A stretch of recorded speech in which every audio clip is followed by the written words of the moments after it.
যে আমার দোষী মানুষ অপরাধী মানুষ অনেক এড়া গেছে, ভারতত পালে গেছে, সাজা কম দেওয়া হয়েছে।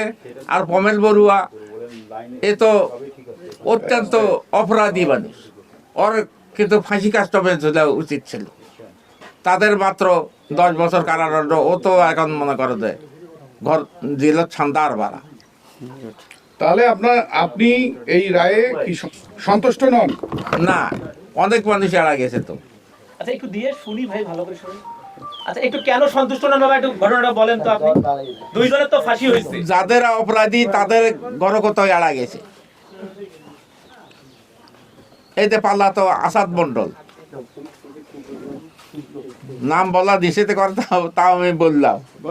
না বলেন, আপনি বলেন। শুনতে পেলেন এইরকম যারা অপরাধী তারা একজন কনস্টেবলের উনি বলুন বাবা। রায় তো হয়ে গেছে, তো এই রায়ে পরিবার থেকে আবু সাঈদের বাবা জানালো যে এই রায়ে অসন্তুষ্ট। আসলে অসন্তুষ্ট হওয়ার কারণ হচ্ছে মাত্র কনস্টেবল এবং এএসআই এর উপর দিয়েই মামলাটা মানে সরকার বা আপনার হচ্ছে আন্তর্জাতিক আদালত পার হয়ে গেল। কিন্তু আসলেই একজন কনস্টেবল এবং এএসআই কে অবশ্যই তার উচ্চপদস্থ যে অফিসার আছে তারাই এই আদেশটা করে যে গুলি চালানো বা লাঠিচার্জ, তাছাড়া তো কেউ এটা একটা আইনসঙ্গতভাবে একটা বাহিনী চলতে পারে। তো সেই ক্ষেত্রে অবশ্যই যারা ইন্ধনদাতা, যারা আদেশদাতা, তাদেরকে মৃত্যুদণ্ড না দিয়ে শুধুমাত্র 2টা কনস্টেবলের উপর দিয়ে এই মামলার রায় আজকে ঘোষণা করলো। তো অবশ্যই পরিবার আছে, আবু সাঈদের ভাই আছে এবং আসামি পক্ষের যে আইনজীবী আছে এবং রাষ্ট্রের সাহায্য নিয়ে যদি আপিল করা যায় তো অবশ্যই পরিবার এই রায়ের বিরুদ্ধে আপিল করবে।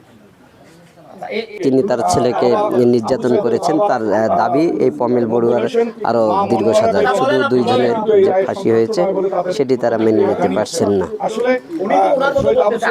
এখন আপনাদের জানাতে চাই যে আমরা এই মুহূর্তে আছি আবু সাঈদের যে বাবা, তিনি প্রেস ব্রিফিং করলেন কিছুক্ষণ আগে। তার মা বলেছেন যে তারা এই যে রায় 2 জনের মৃত্যুদণ্ড, এটি তারা মেনে নিতে পারছেন না। যে আরো বেশ কিছু অপরাধী ছিল, তাদের লঘু সাজা হয়েছে, তাদের বলছিলেন। পাশাপাশি আমরা আছি রংপুরের যে আবু সাঈদের যে গ্রামের বাড়ি বাবনপুর গ্রাম, সেই গ্রামে আছি আমরা এই মুহূর্তে, তার গ্রামের বাড়িতে।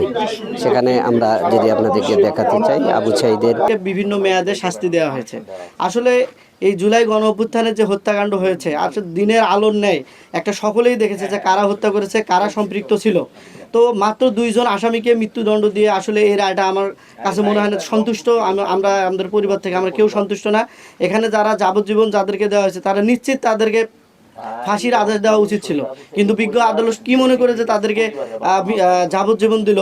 আর এই যে পমেল বড়ুয়া যারা এই যে সম্পৃক্ত ছিল হত্যাকাণ্ডের সাথে, যারা ইন্ধনদাতা ছিল, তাদেরকে এত কম সময় বা কম একটা দিনের যে রায় দিয়েছে, আসলে এটা খুবই দুঃখজনক।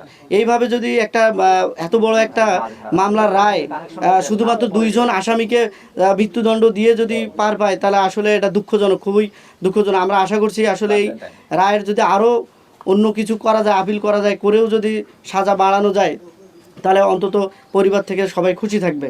আমরা আসলে এই 2 জন আসামিকে মাত্র মৃত্যুদণ্ড দিল, এটা মানে আশা করি না। আবার অনেক আসামি আবার পলাতক, তাদেরকে ধরারও কোনো ধরনের পদক্ষেপ নাই।